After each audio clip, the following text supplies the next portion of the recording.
Good morning all of you.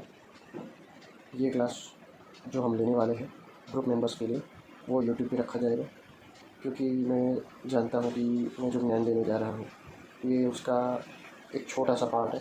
ठीक है, group member को इसमें से सीखना है कि बेसिक कॉन्सेप्ट कौन सा है जिस पे हम वर्क करने वाले हैं। आपके साथ रह के आपके कैपिटल के हिसाब से आपको इंडेक्स या स्टॉक जो भी है उसमें कैसे प्लान करना है, एवरीडे ट्रेड कैसे करना है, आगे कैसे बढ़ना है, एनालिसिस कैसे करना है, प्रॉफिट बुकिंग कहाँ करना है, वो सब आप करेंगे। लेकिन हर रोज़ मैं उसके बारे में आपसे बात करूँगा, सिखाऊंगा, आपके साथ रह के ट्रेड कराऊँगा। ठीक है, तो चलिए शुरू करते हैं। स्टार्ट करते हैं बेसिक हेज से। जो हेज आपने देखा नहीं होगा शायद, जो आप हेज करते हैं, bull call spread, bear call spread, iron fly, butterfly etcetera, ये कुछ उससे अलग है। इसके बारे में आपने पहले पढ़ा होगा, सुना होगा, देखा होगा, लेकिन अप्लाई नहीं किया होगा। क्योंकि अगर आपने अप्लाई किया होता तो आप अभी ये वीडियो देख नहीं रहे होते। ठीक है एकदम सिंपल चीज़ है ये बेसिक हेज। लेकिन ये हेज के साथ अगर हम दूसरे कोई भी हेज को इसमें ऐड कर दें तो वो अनप्रेडिक्टेबल हो जाता है, उसको प्रॉफिट लेकर ही जाना पड़ता है। ठीक है, तो ऐसा तो क्या है इसमें, जल्दी से शुरू करते हैं, टाइम वेस्ट ना करते हुए। इसमें क्या है कि जो भी स्टॉक इंडेक्स, जो भी इंस्ट्रूमेंट आप ले रहे हो, पहले तो उसका फ्यूचर लॉट जान लेना है। आपका जो ब्रोकर है उसमें जाके आपको देखना है कि जो स्टॉक हम लेने वाले हैं, जो स्टॉक अप ट्रेंड दिखा सकता है, वो स्टॉक अगर हम लेंगे तो उसका फ्यूचर लॉट कितना है। उसके फ्यूचर लॉट में जितनी क्वांटिटी होगी, ठीक है, एक लॉट में जितनी क्वांटिटी होगी उतनी क्वांटिटी हम कैश में उसको बाय कर लेंगे। मैं फिर से एग्जांपल के साथ रिपीट करता हूँ। अगर आपने इंस्ट्रूमेंट एज ए रिलायंस लिया, ठीक है, अब क्या होगा, रिलायंस का भाव अभी चल रहा है 1300 रुपये, उसका फ्यूचर का एक लॉट है 500 क्वान्टिटी का, तो हमें फ्यूचर का एक लॉट नहीं लेना है, लेकिन रिलायंस का कैश में एक लॉट जितना बाइंग करना है, यानी कि 1300 इंटू 500 क्वान्टिटी तो होगा 6,50,000, वो हमें बाय करना है। लेकिन अभी तो हम बात कर रहे थे 2.5 से 3 लाख में ये बेसिक हेज बन जाता है, तो ये तो 6,50,000 होगा, तो उसको बाइंग कैसे करना है तो यही हम जानेंगे। आपके ब्रोकर में एक फ़ीचर होता है जिसका हम यूज़ करेंगे, उसका नाम है मार्जिन ट्रेडेड फंड, यानी कि MTF। ये MTF क्या करता है, आपकी जितनी भी प्राइस होगी स्टॉक की उसका कुछ परसेंट वो लेवरेज ब्रोकर देगा। 3x 4x 5x ऐसे अलग अलग ब्रोकर में अलग अलग मार्जिन का वो लेवरेज वो देते हैं। फायर्स और जीरोधा में मैंने देखा एवरेज रिलायंस का जो MTF के साथ अगर हम जाते हैं तो MTF में रिलायंस की 500 क्वान्टिटी खरीदते हैं तो वो होता है 1,50,000 के आसपास, यानी कि 6,50,000 रुपये आपको जहाँ पे देने थे वहाँ पे आपको सिर्फ देने हैं 1,50,000 रुपये। ठीक है, अब नेक्स्ट स्टेप क्या है, आपके पास 2.5 से 3 लाख रुपीज़ है, तो 1,50,000 का तो रिलायंस का एक लॉट जितना आ गया। अब आपको क्या करना है, अब आपको करना है कि जो रिलायंस है उसके वन स्टेप ऊपर, यानी कि उसका ATM या ATM से एक स्ट्राइक प्राइस ऊपर का जो ऑप्शन है उसको सेल करना है। ठीक है, अब आप जब सेल करेंगे तो सेल का मार्जिन अलग से लगेगा, इसलिए आपको 2.5 से 3 लाख रुपीज़ मैंने हेज के लिए बोला है। ठीक है, अगर ऐसा नहीं करना है तो आप ऐसा भी कर सकते हैं कि सपोज़ 500 क्वांटिटी की जगह पे 400 क्वांटिटी आप MTF में ले लीजिए और 100 क्वांटिटी आप कैश में ले लीजिए। जो आपने कैश में लिया है उसको प्लेज कर सकते हैं और वो प्लेज का मनी आप सेलिंग में, इंट्राडे में, ऑप्शन में, ATM शॉर्ट करने में यूज़ कर सकते हैं। ये जो हम ऑप्शन सेल करेंगे वो सिर्फ इंट्राडे के लिए होगा। ठीक है, अब एक लॉट जितना हमने कैश में इक्विटी में ले लिया है, ठीक है, और 1 लॉट हम सेल कर रहे हैं मॉर्निंग में, तो क्या होगा चलिए जानते हैं।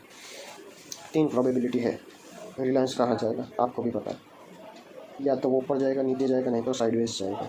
ठीक है, अगर रिलायंस ऊपर जाता है तो हमें तो ATM सेल किया हुआ है तो हमें लॉस होना चाहिए, तो क्या हमें लॉस होगा। ऑप्शन की जो स्ट्राइक प्राइस होती है ATM की उसका डेल्टा होता है, आपको डेल्टा को समझना पड़ेगा। डेल्टा होता है 0.5, 0.6, 0.7 अलग अलग होते हैं। जैसे IPM जाते हैं डेल्टा बढ़ता जाता है, OTM की तरफ जाते हैं तो डेल्टा कम होता जाता है। आपको ATM या उससे एक स्ट्राइक प्राइस ऊपर का ऑप्शन सेल करना है, यानी कि उसमें डेल्टा 0.6 या 0.5 या 0.4 होगा। डेल्टा का मतलब क्या है, डेल्टा का मतलब है कि अगर कोई भी इंस्ट्रूमेंट सपोज़ 10 पॉइंट बढ़ गए तो वो ऑप्शन कितना बढ़ेगा, वो ये डेल्टा दिखाता है। सपोज़ रिलायंस 10 रुपये बढ़ गए तो ATM का डेल्टा होता है 0.5 रुपीज़। ठीक है, तो उसका ऑप्शन 5 रुपीज़ से लेकर 6 रुपीज़ बढ़ेगा। ठीक है, ये काम है डेल्टा का। हमने देखा रिलायंस 1300 रुपये है, ठीक है। सपोज़ उसमें अपर सर्किट भी लग जाती है, सपोज़ रिलायंस 1400 रुपये पहुँच गए, उसका जो है ऑप्शन वो तो हमने शॉर्ट किया है, ठीक है। जो शॉर्ट किया है वो आईटीएम बनने लगेगा, तो 0.6 से 0.7 डेल्टा हो जाएगा, ऐसा हम एजम्पशन करते हैं, ठीक है। उससे ज़्यादा होता भी नहीं है, बढ़ता भी नहीं, मुझे पता है, मैंने आगे देखा भी है, ठीक है। इस किस्से में क्या होगा कि आपकी इक्विटी जो है, ठीक है, 500 क्वान्टिटी है, ठीक है, और आपका स्टॉक बढ़ गया सपोज 100 रुपीज़, तो 500 इंटू 100 यानी कि 50,000 का प्रॉफिट हो गया, ठीक है उसमें। लेकिन जो हमारा शॉर्ट किया हुआ है उसका डेल्टा 0.6 से 0.7 जाता है, यानी कि वो कितना बढ़ेगा, तो 100 इंटू 0.7 की 70, इतने रुपीज़, इतना प्रीमियम बढ़ेगा, ठीक है। स्टॉक बढ़ा है 100 रुपीज़, लेकिन ऑप्शन बढ़ा है 70 रुपीज़, यानी कि 30 पॉइंट बच गए। ये जो 30 पॉइंट बचे वो हमारा प्रॉफिट है, यानी कि 30 इंटू 500 15,000 रुपये हमारा प्रॉफिट होगा अगर रिलायंस ऊपर जाता है तो, ठीक है। अगर साइडवेज गया तो क्या होगा, अगर साइडवेज गया तो उसका प्रीमियम गलने लगेगा, ठीक है। ऊपर जो ये बढ़ा रिलायंस, उसमें प्रीमियम कम होगा या प्रीमियम गलेगा, उस पर हमने बात नहीं की। कई बार ऐसा होता है कि एक्सपायरी के नज़दीक होता है तो वो ये 70 रुपीज़ पर, उसके अलावा 50 रुपीज़ बढ़ता है क्योंकि प्रीमियम भी कम हो रहा होता है, ठीक है। लेकिन हमने उस पर अभी बात नहीं की, कोई बात नहीं, ऐसा हम मान के चलते हैं कि प्रीमियम भी पे नहीं हुआ रिलायंस स्टॉक बढ़ा तो उस एक्सट्रीम केस में क्या होगा वो मैंने बताया। साइडवेज के केस में क्या होगा कि प्रीमियम बढ़ने लगेगा, हमको इंट्राडे प्रॉफिट होगा, बुक करेंगे, आ जाएंगे। अगर रिलायंस कम हुआ तो क्या होगा, तो प्रीमियम भी कम होगा, ठीक है, प्रीमियम गलने लगेगा, और सीई शॉर्ट किया है तो प्राइस जैसे कम होगी, हमारा जो ऑप्शन है वो भी शेयर किया है तो कम होगा, यानी कि प्रॉफिट जल्दी से आ जाएगा, ठीक है। अब हम क्या करेंगे, तीनों किस्से में हमको हो गया है प्रॉफिट। अब ये जो प्रॉफिट वाला पार्ट है उसका हम वापस से रिलायंस का कैश में बाइंग कर लेंगे। सपोज़ आपको हो गया 2,000 से 4,000 रुपीज़ प्रॉफिट, तो उसका हम वापस रिलायंस ले लेंगे, ठीक है। अब दूसरे दिन आना है, दूसरे दिन क्या होगा, दूसरे दिन वही प्रोसेस को रिपीट करना है कि एटीएम को शॉर्ट करना है, ठीक है। आपको सिर्फ इंट्राडे में ऑप्शन ही शॉर्ट करना है, जो आपने इक्विटी एमपीएफ में जो ले रखा है वो तो ऐसे का ही वैसा ही रखना है, ठीक है। आपको प्रोसेस रिपीट करनी है, वो है सिर्फ ऑप्शन को सेल करना, ठीक है, और जो प्रॉफिट आए उसका वापस से रिलायंस खरीदना। अब क्या होगा कि हम एजम्पशन कर रहे हैं कि वो ऊपर जाए लॉन्ग रन में, तो जैसे जैसे ऊपर बढ़ेगा वैसे वैसे एमटीएफ जो हमारा कैश लिया हुआ है उसमें भी बढ़ोतरी होगी, और सीई से हम जो कमाएंगे उसका भी रिलायंस लेते जाएंगे तो क्वांटिटी भी बढ़ती जाएगी, ठीक है।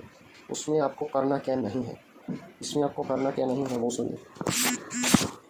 हमने जो एटीएम शॉर्ट किया है, अगर 2 से 3 दिन होंगे तो क्या होगा कि हमारा जो इक्विटी का पोर्शन है वो भी कम होगा, ठीक है। उसके सामने हमारा जो प्रॉफिट होगा वो थोड़ा कम होता है, लेकिन प्रॉफिट बुकिंग होता रहेगा, ठीक है। तो इसलिए आपको अकाउंट में थोड़े पैसे, जो मैंने बोले कि 50,000 से 60,000 रुपये ऐसे ही रखने हैं, यानी कि 3 लाख तक। इसीलिए आपको रखना है कि अगर स्टॉक नीचे आता है तो क्या है, हम थोड़ा थोड़ा अगेन उसको बाय कर पाए, ठीक है।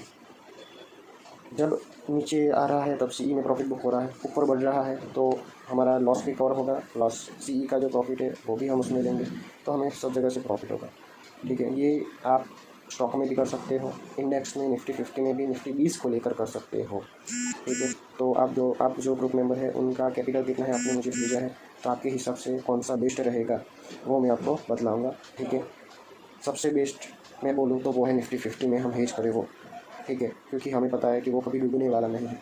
शायद कोई स्टॉक फ्यूचर वाला फ्यूचर के लिस्ट से बाहर भी हो जाएगा, जैसे कि हमने थोड़े दिन पहले दिखाई EX में 3 बार लोअर सर्किट लगी अचानक से, ठीक है। तो उस किस्से में क्या होगा कि हमने निफ्टी 50 अगर लिया होगा तो हमें सबको पता है कि सालाना उसमें 12 से 14% के बीच में CAGR आता है, प्लस वो भी हम लेंगे, और उसके ऊपर जो सीई शॉर्ट कर रहे हैं उसको शॉर्ट करके जो क्वांटिटी लेंगे उस पर ज़्यादा रिटर्न जनरेट कर पाएंगे। ये स्ट्रेटजी में आप कंपाउंडिंग के साथ आगे बढ़ सकते हो, लॉस होने का कोई डर नहीं, गैप अप गैप डाउन का कोई डर नहीं, ठीक है। तो ये एक छोटा सा वीडियो आपके लिए, दूसरा वीडियो जल्द ही आएगा, उसके लिए बने रहे, टेलीग्राम पे जुड़े रहे। Thank you.